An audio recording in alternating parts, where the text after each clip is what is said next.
This is Elisa Balsamo and you are listening to the Will Toll podcast.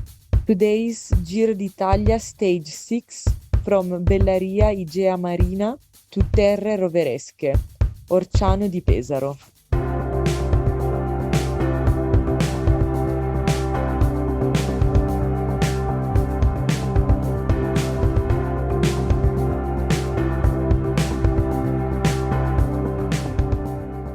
Well, never a dull day at the Giro d'Italia Women, and today I'm joined once again by Loren Rowney, of course. Loren, hello.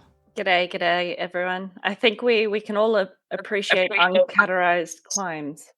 Yeah, when I was looking at the stage, when I was writing the preview, I was like, there's only 3 categorized climbs, but there are a lot of uncategorized climbs that are actually like harder or the same hardness as the categorized climb. So a lot more difficult of a stage than the road book led you to believe. And today we have a really exciting guest on the podcast. Actually, you're going to be with us today and tomorrow. Esra Tromp, general manager? Yeah. Team manager of EF Education-Oatly. Thank you so much for being here. Thanks for having me. And yes, indeed, I can remember riding the Giro myself, and then I saw the road book, a flat stage, and I saw a few climbs of over 15%, and I was like, oh no.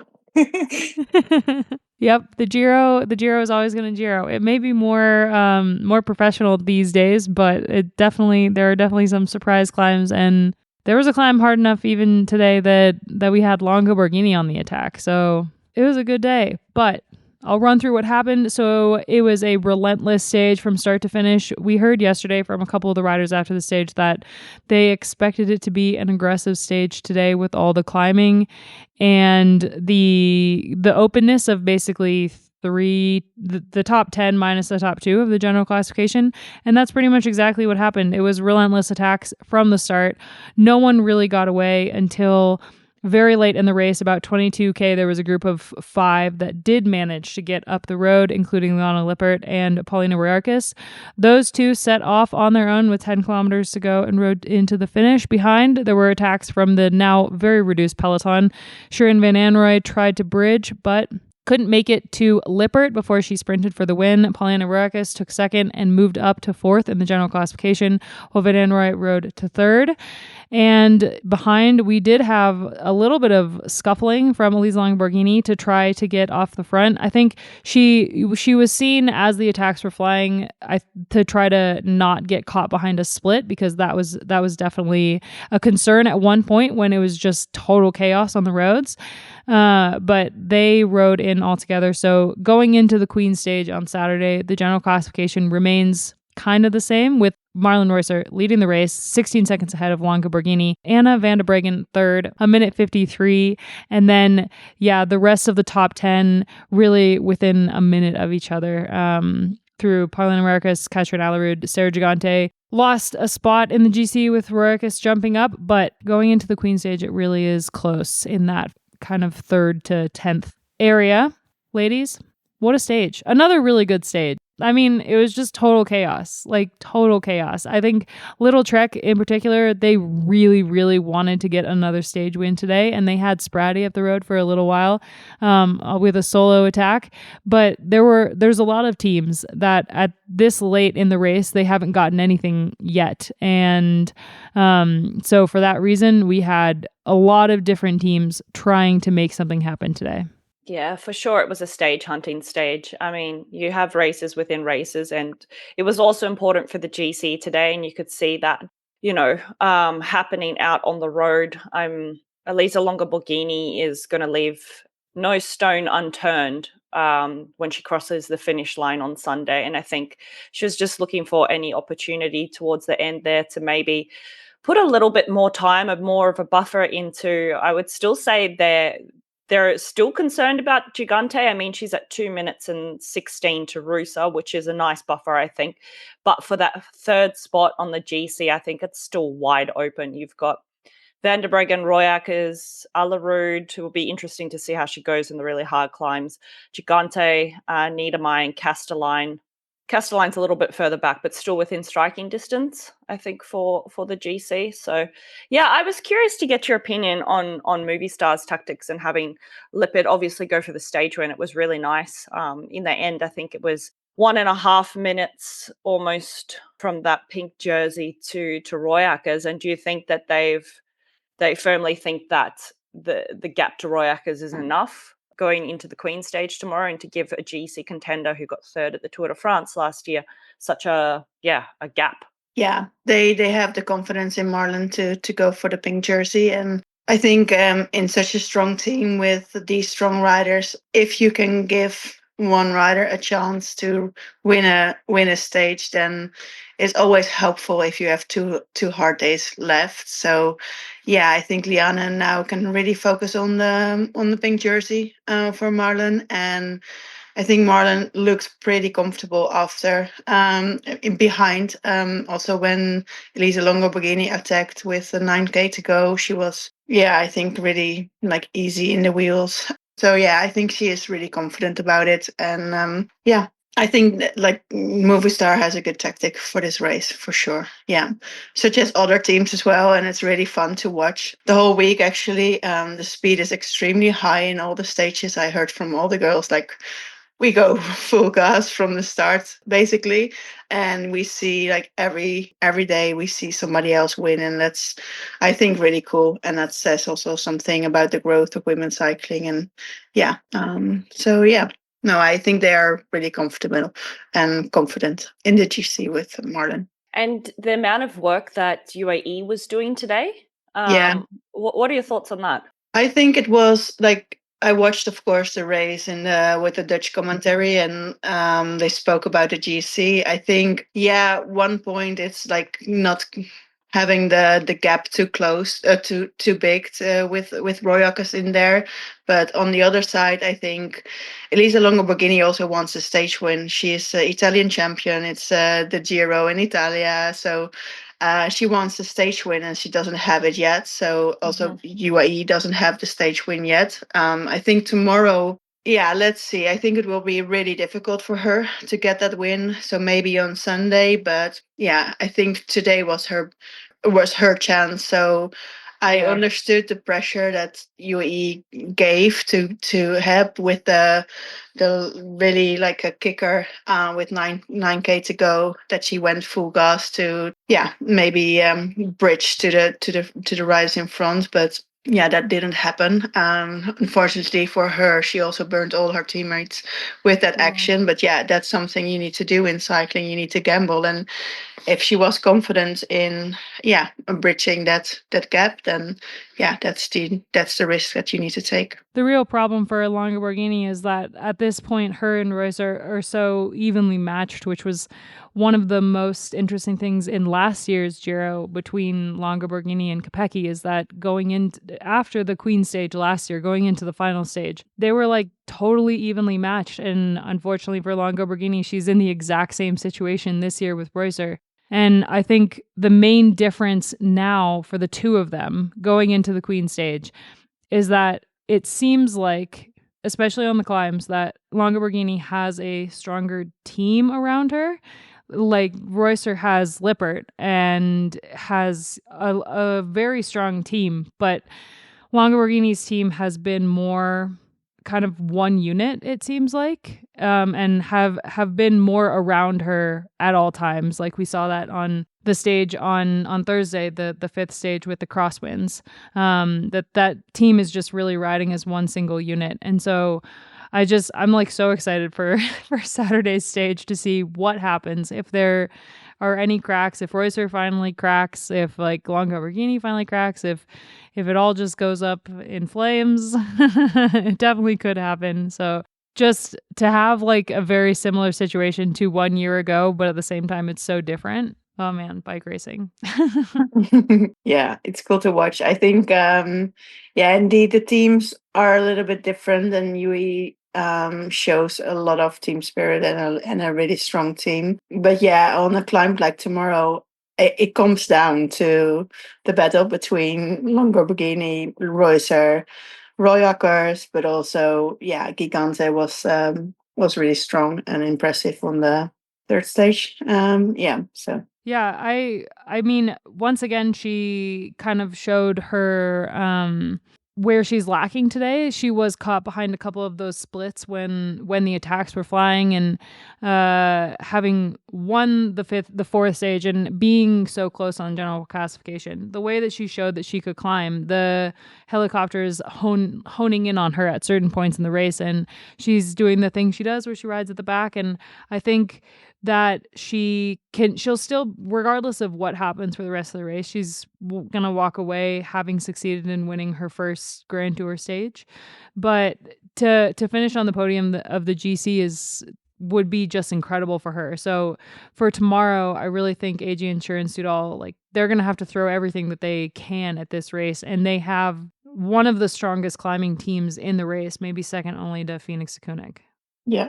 No, yeah, I definitely. agree. It's all in for tomorrow. And then, I mean, we can talk about, even stage 8 is going to still be challenging, but I think like where she's going to make her time is going to be tomorrow. And we can't forget that it's also, still a decent stage, and like that big climb comes towards the end.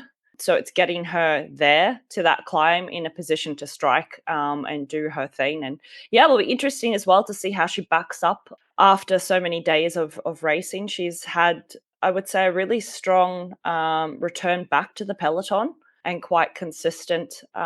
So I'd really like to see what she can do tomorrow. And I think that's really going to be her best chance at getting close to that podium for the GC, because I think Sunday will be a really great opportunistic day where teams hunting stage wins who haven't gotten anything are just going to go all in, and it will be full gas, I can imagine. Yeah, this stage will look like child's play when it comes to the final stage.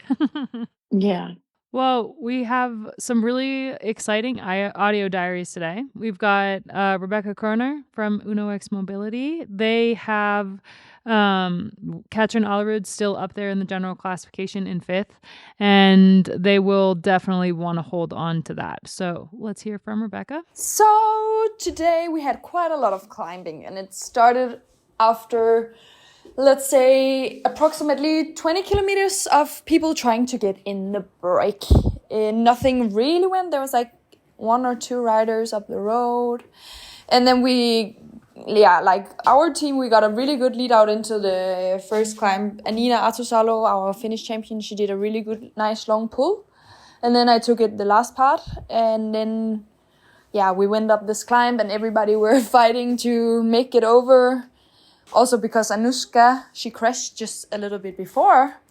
So she had to chase back. And that's how Camilla, me, Solbjørg, and Anushka ended up in a group together, having to chase back after the climb to support Katrine one more time. And then Camilla and I, we did a pretty good lead out into the town and into the next climb of the day. And then from there we said goodbye and thank you and have a good race. And then we went just easy, and then we collected some girls from who was dropping, and some girls came up to us, and then we were a bigger group in the end. And I feel like at some point the kilometers were going really, really, really slow. But it was Camilla's birthday today, so we enjoyed, and we had a good time, and we made it to the finish. And then the recovery started already for tomorrow, which is a really brutal stage. Like 3,700 meters of elevation, I think, and 150 kilometers. We have to wake up super early, so we need to sleep really soon. But now we just had dinner, and we sang happy birthday to Camilla and had birthday cake. So we hope it will go straight to the legs, so we will have some superpowers tomorrow. And we also have Mirre Knaven from EF Education-Oatly. So today was another hard day. I think, every day was hard already. And I think the last 2 days are going to be hard as well. So it was early morning today. I think we had to leave at 7:30. So early breakfast. When we arrived, nice atmosphere again. It was really hot.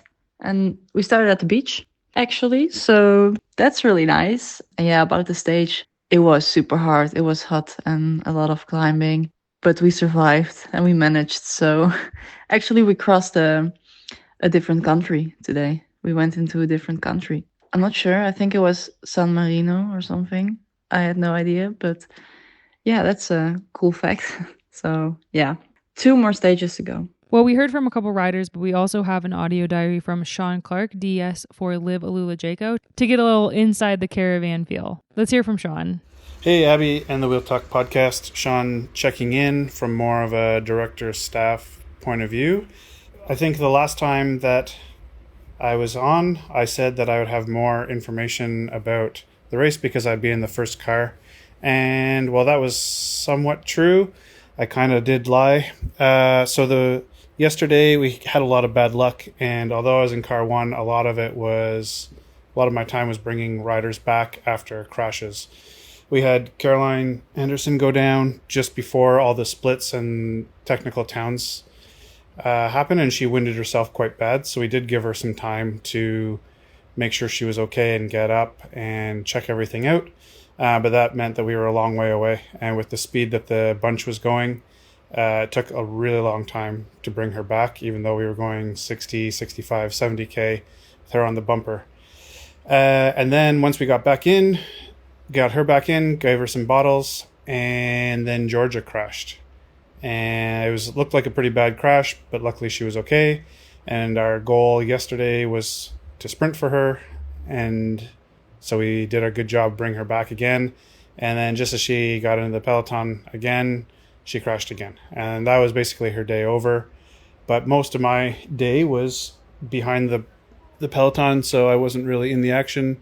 And I don't really know too much what happened because it's pretty hectic when you've got a rider on your bumper flying through towns at 60K an hour with other riders also trying to come back and lots of spectators on the road and all that stuff. So I don't really know what happened yesterday, but it seemed pretty exciting. Wasn't a sprint, even though it was supposed to be a sprint. And then today, the Giro allowed us to have more feed spots, which is great because it's starting to get hot and the riders need it.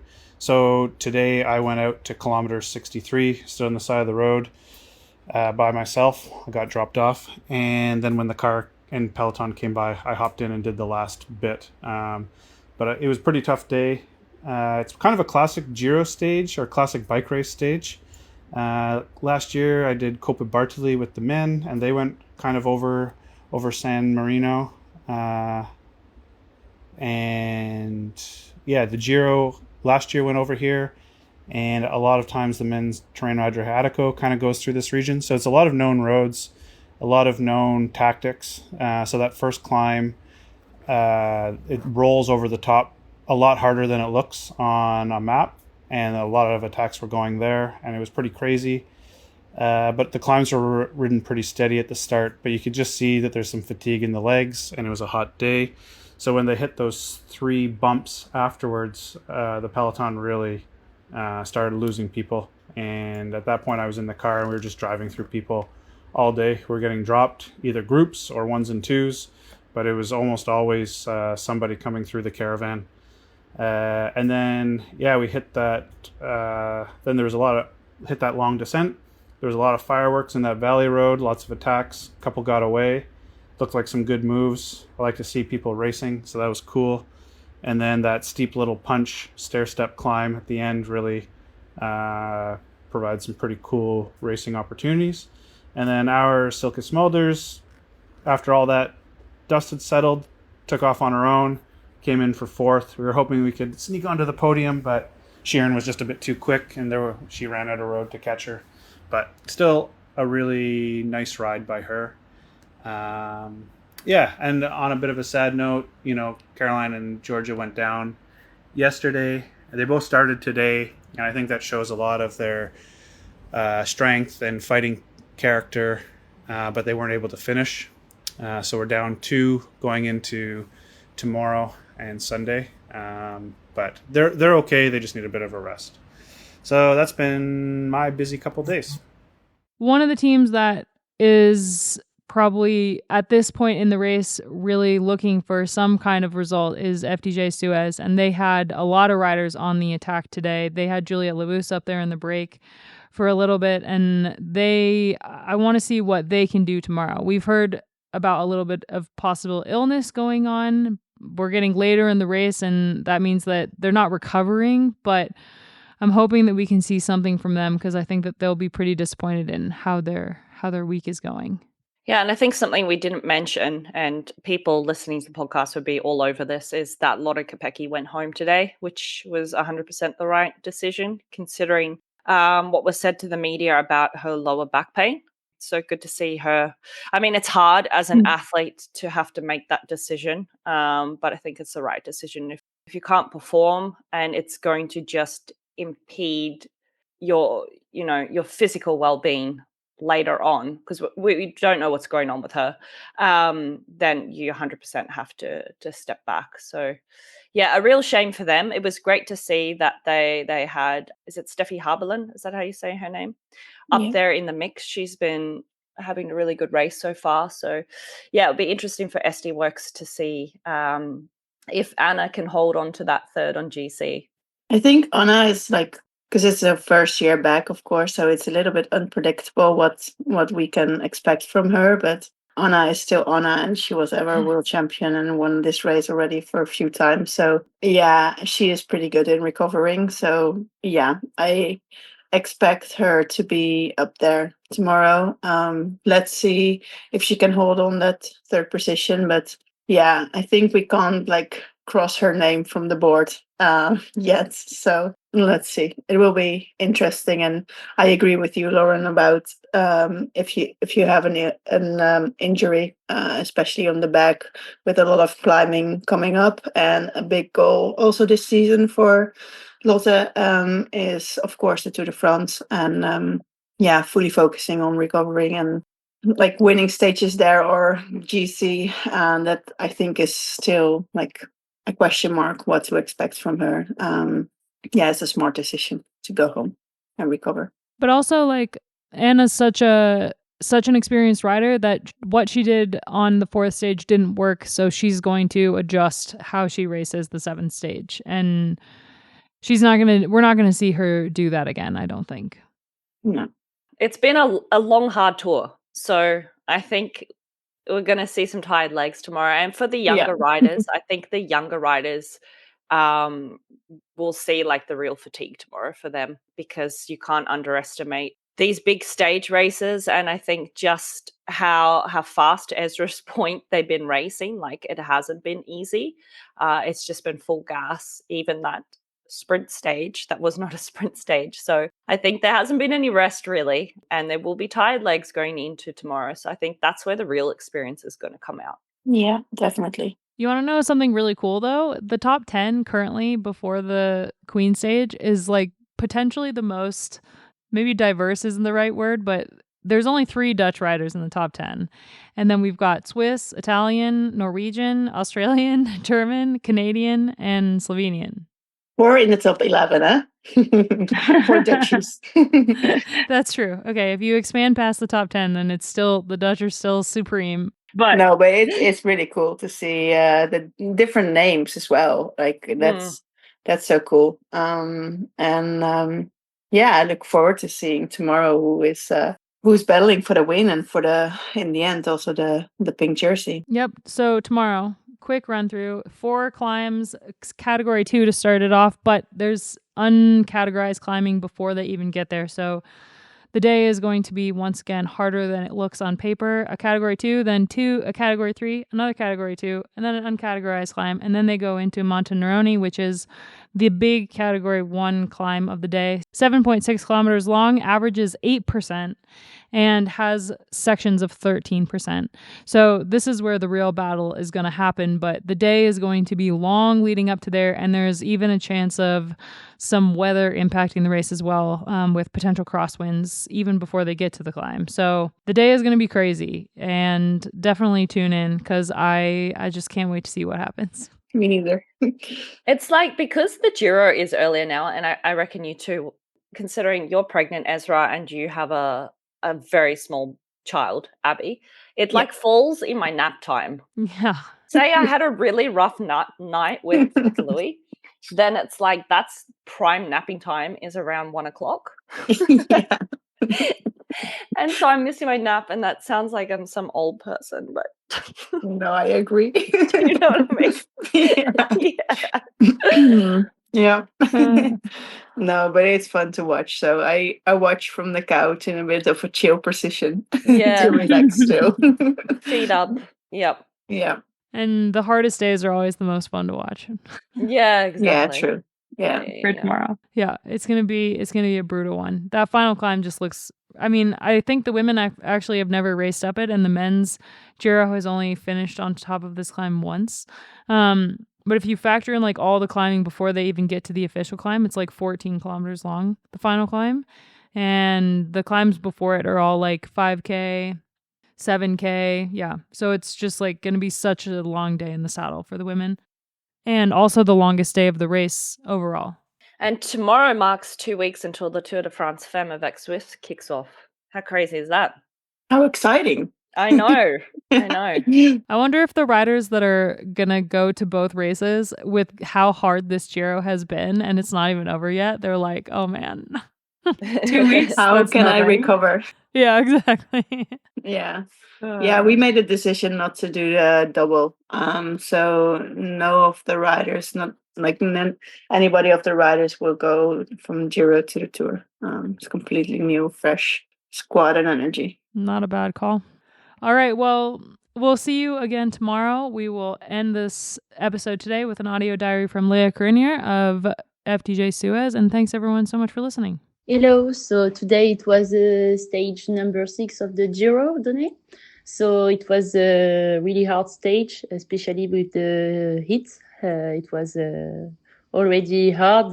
We drink a lot of bottle and put a lot of ice in the neck. And then, so today the goal for the team, it was to take the breakaway. So it was a big fight during a lot of kilometers. We were a little group at the first top of the climb, but then a big group come back after, and then it was attack. So we spent a lot of energy. But yeah, in the close to the final, Juliette was in front with 2 other girls, so that was perfect because she was really strong.